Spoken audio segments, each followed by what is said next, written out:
Assalamualaikum warahmatullahi wabarakatuh. Wah, Selamat datang di program acara podcast Mendagri Institut Ilmu Al-Quran An-Nur Yogyakarta. Ya, ini merupakan podcast perdana ya, podcast perdana yang insya Allah kedepannya akan dinarasumbergi oleh ketua-ketua organisasi yang berada di Institut Ilmu Al-Quran An-Nur Yogyakarta. Dengan adanya podcast dari Mendagri ini diharapkan dapat menjadi cerminan nilai-nilai positif dari ketua-ketua organisasi. Selanjutnya dapat menjadi ajang evaluasi kinerja organisasi yang sekarang maupun yang akan datang. Yang selanjutnya untuk mengukur sejauh mana organisasi tersebut itu berkembang. Ya, sebelum masuk ke podcast, perkenalkan dulu, saya Hilya sebagai host, dan ini narasumber saya yaitu kami. Ya, ini merupakan ketua Dema Fakultas Tarbiyah. Dia bernama Muhammad Faisal Gultom. Ya, ini kami sekarang sibuk apa? Kita ngobrol santai aja ya. Sudah ada kopi. oke. Terima kasih sebelumnya. Saya juga apresiasi kepada Mendagri dan DMI yang telah melaksanakan kegiatan ini. Mungkin terkait kesibukan saya sibuk sehari-hari sih, biasa kuliah, tugas, organisasi, aktivitas pribadi, ya kurang lebih seperti itu. Ini sebelum membahas mengenai kamu di Dema sebagai ketua Dema, Ya. kamu mempunyai pengalaman organisasi sebelumnya apa aja? Boleh nggak ya dipanggil dari ketua kelas atau apa? Saya mulai aktif di organisasi atau organisasi itu bisa dikatakan sejak SMA. Ketika di LPS masih ekstrakurikuler, hobi kayak futsal, silat, segala macam. Ketika SMA sudah mulai masuk di MTK. MTK itu kalau ada OSIS, kalau di kampus itu DEMA, kalau di sekolah itu OSIS. Kalau di kampus itu SMA, kalau di sekolah itu namanya MTK. Jadi dia yang mengawasi OSIS itu, aktif di situ. Kemudian aktif di komunitas bakti sosial. Jadi komunitas bakti sosial itu komunitas yang bergerak di bidang sosial. Terus aktif juga di PMI, Pergerakan Masyarakat Indonesia. Alhamdulillah saya di pengurusan karyawan. Itu sih namanya udah organisasi Indonesia. Oh iya, ya cukup banyak itu pengalaman organisasinya ya. Nah, apa alasanmu Ya. ingin menjadi ketua Dema? Atau dianjurkan atau keinginanmu sendiri atau gimana? Apa alasanmu? Saya mulai dari sini. Setelah saya dilantik jadi pengurus Dema atau ketua Dema, saya sempat ngobrol sama Presma yang baru, ketua Dema Mas Nurdin dan ketua Dema Febi. Kita pernah di meja perkopian yang sama, kita ngobrol bagaimana jalan ketika kita naik ke ketua Dema. Akhirnya saya menemukan jawaban di situ bahwa ini sebenarnya bisa dikatakan sunatullah gitu. Maksudnya gimana ya? Keinginan untuk naik ketua Dema itu dari saya sendiri sebenarnya sedikit, maksudnya kurang minat. Tapi dorongan dari teman-teman, teman-teman menganggap saya mampu, saya bisa, walaupun ketika saya evaluasi atau muhasabah kan kayaknya belum mampu nih untuk naik ketua Dema. Akhirnya udah jalannya saya naik gitu di pengurusan. Dan juga sedikit kekhawatiran dan sedikit bahasanya itu bukan kekecewaan, tapi gini, iya ketakutan juga. Jadi kepemimpinan atau sifat kepemimpinan mahasiswa yang ada di itu bisa saya katakan itu benar-benar minim. Bisa dibuktikan ketika adanya pemilihan serentak atau adanya mubes gitu, ketika ada pengangkatan struktur organisasi yang baru, itu minat mahasiswa untuk menjadi seorang pemimpin itu kurang. Kita bukan bicara pada ranah politik ya, tapi kita bicara secara kepemimpinan gitu. Sifat atau keinginan untuk menjadi seorang pemimpin, untuk menjadi ketua itu memang minim kalau bisa saya katakan di. Nah itu sebenarnya agak sedikit apa ya, kegelisahan saya sih saya katakan kayak gitu. Ya SDM-nya kurang. Bisa jadi juga. Yang juga kurang. Jadi kalau bukan aku siapa lagi? Ya mungkin gitu. Ya. Terus lalu badan otonom Ya. di bawah 5 fakultas itu apa? Badan otonom, oh ya. Sebelum saya masuk ke badan otonom, mungkin saya akan sedikit cerita terkait DEMA. Oh iya. Jadi DEMA Fakultas Tarbiyah itu sebenarnya ada belum lama, dan sebelum adanya DEMA Fakultas Tarbiyah namanya adalah KST, Kelompok Studi Tarbiyah. Nah, berubah nama ketika memutus beberapa sedikit lupa saya berubah menjadi DEMA Fakultas Tarbiyah.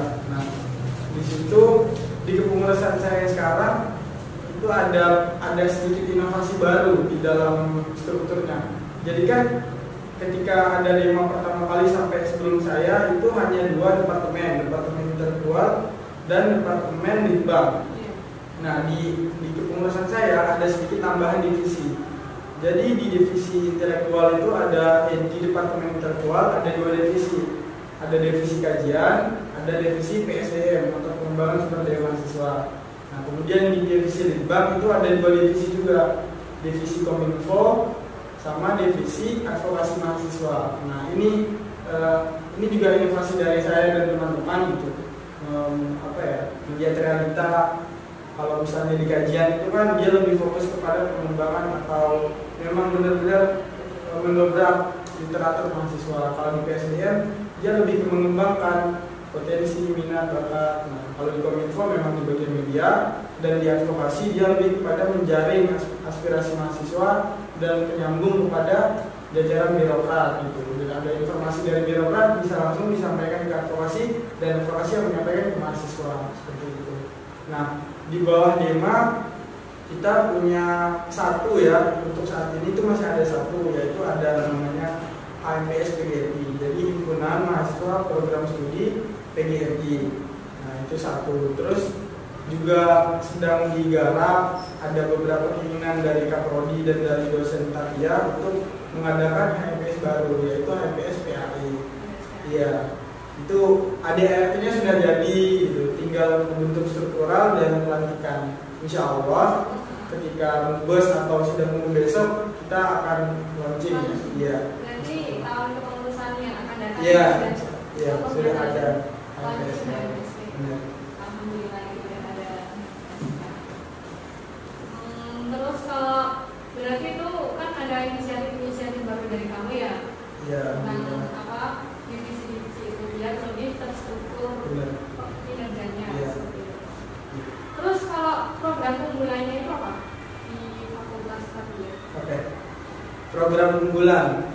Jadi saya sedikit cerita juga terkait program. Kan di kepengurusan tahun ini atau periode ini itu semua kepengurusan organisasi intrakampus bisa dikatakan telat. Telat dalam arti pengangkatan dan dalam arti kepengurusan. Ya, kita tuh mundur selama 1 semester. Ini bisa saya katakan sebuah kesalahan, bisa saya katakan sebuah keteledoran. Ya, cuman ya gimana lagi kan kita yang udah merasakan. Nah, setelah itu terjadi, kita udah pelantikan, kita menyusun program kerja, dan alhamdulillah sampai 27 program kerja dari 5 Fakultas Tarbiyah. Itu dari masing-masing divisi dan BPH. Nah, dari 27 program kerja itu ada setidaknya 7 program unggulan. Salah satunya Panggung atau Semarak Tarbiyah. Kemudian ada namanya Harlah Tarbiyah dan Hari Kartini. Terus yang satunya itu ada saya lupa. Kurang lebih itu sebenarnya program unggulan. Nah, tapi ketika ada rapat seluruh ormawa kampus, kita membahas terkait ini nih, terkait yang tadi kita diangkat telat. Nah, apakah kita turun atau mundur ini telat juga? Nah, akhirnya itu yang menjadi isu pembahasan kan kemarin. Nah, iya menjadi kendala. Akhirnya di situ kita adu argumen, sembuh segala macam, dan akhirnya keluarlah keputusan bahwa kita tidak akan melanjutkan kesalahan ini, tapi kita akan memotong masa periode, ya masa periode kita akan kita potong, dan akhirnya di bulan Januari kita harus sudah lengser nih. Padahal kalau misalnya kita mengikuti yang sebelumnya, kita bisa di akhir tahun atau pertengahan tahun, ya. Dan kan masuknya ke program kerja nih, akhirnya program kerja kita menjadi terpotong dan banyak yang terbuang. Nah akhirnya ada satu program yang insya Allah akan segera kita realisasikan, yaitu Semarak Tarbiyah. Insya Allah di akhir bulan Desember Semarak Tarbiyah akan kita laksanakan. Nah, jadi di Semarak Tarbiyah itu lebih fokus kepada perlombaan yang dikhususkan untuk Fakultas Tarbiyah ataupun untuk umum mahasiswa IT. Jadi seperti itu kurang lebih. Tapi untuk masyarakat ini saja. Iya, untuk masyarakat IT. Soalnya bisa dikatakan juga kegiatan yang memang menyasar kepada perlombaan itu masih belum terlalu sering kalau di IT, apalagi sampai insya Allah 10 cabang lomba yang kita adakan. Seperti itu. Ya, semoga sukses di depan. Insya Allah. Ya memang periode ini kan memang kalah, jadinya Iya. kita harus berkorban. Benar. Memotong mempersingkat masa jabatan. Ya. Terus apa yang dapat kamu banggakan selama ini, selama kamu menjabat di 5 fakultas ini? Yang saya banggakan ya, sebenarnya saya kalau misalnya bicara bangga, ya sedikit senang dalam arti ketika saya memberikan foto kepada orang tua, ini secara pribadi ya, orang tua ikut senang dalam arti oh ternyata anaknya bisa menjadi ketua DEMA, walaupun ini secara personal gitu. Tapi secara organisasi atau secara kemasuhan sebenarnya saya nggak begitu bangga, karena kalau misalnya kita bicara apa yang kita dapatkan dari ini kan mungkin nggak begitu bangga, tapi harusnya ini kita bersyukur dalam arti proses kita belajar menjadi seorang pemimpin, belajar diam, dapat pengalaman di organisasi, teman, segala macam. Itu sih yang lebih saya dapatkan dan lebih melatih kita untuk bagaimana sih menjadi seorang pemimpin, bagaimana hidup di dalam organisasi seperti itu dari ketua DEMA. Nah, mungkin sedikit itu sih kalau misalnya bicara bangga, mungkin saya bangga kepada teman-teman yang udah meluangkan waktunya juga dan yang ingin bareng-bareng berproses di DEMA tanpa meninggalkan aktivitas pribadinya masing-masing. Yang mau berkorban, benar, mungkin istri. benar, ya. Pastikan selama perjalanan dari awal hingga sekarang yang udah mau lengser ini kan udah Desember ya, jadi masa kinerjanya tinggal berapa bulan? 1 bulan. Satu bulan ya. Itu kan ya nggak tahu maksimal apa enggak kan. Iya. Itu pasti ada keluh kesahnya. Iya. Itu coba ceritakan keluh kesahnya apa yang kamu alami selama ini. SDM atau Ya, kalau bicara keluh kesah ya mungkin ada ya keluh kesah, apalagi dari saya. Mungkin beberapa hal yang mungkin akan saya sampaikan, seperti misalnya saya juga sempat berpikir untuk mundur dari ketua DEMA. Nah itu juga salah satu keluh kesah saya. Faktornya mungkin ya nggak bisa saya ceritakan di sini, tapi ada beberapa hal yang bikin saya berpikir untuk mundur dari ketua DEMA. Dan itu nggak bisa saya lakukan karena ini merupakan lari dari tanggung jawab. Saya pikir seperti itu. Kemudian salah satu keluh kesah juga ya wajar ya, maksudnya di dalam organisasi itu kan kita kumpul dari latar belakang orang yang beda-beda nih, dengan tujuan atau dengan visi misi yang harus kita kerjakan bareng-bareng. Akhirnya dengan banyaknya orang ini kita sedikit kewalahan juga, apalagi misalnya ada satu hal yang harus kita kerjakan dengan prioritas atau dengan jangka waktu yang sudah ditentukan, ternyata molor, ternyata nggak sesuai kayak gitu.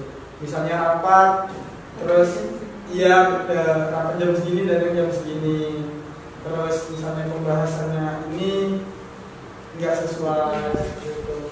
Terus sumber daya ya sedikit kurang, tapi saya rasa udah cukup. Saya juga cerita lagi nih, terkait kepengurusan saya itu saya tidak membuka tawaran dalam arti saya merekrut orang yang berpotensi, tapi pada periode saya memang menawarkan untuk mereka yang siap bergabung gitu. Jadi iya, siapa yang mau berkontribusi, siapa yang siap kita belajar bareng-bareng itu silahkan gitu.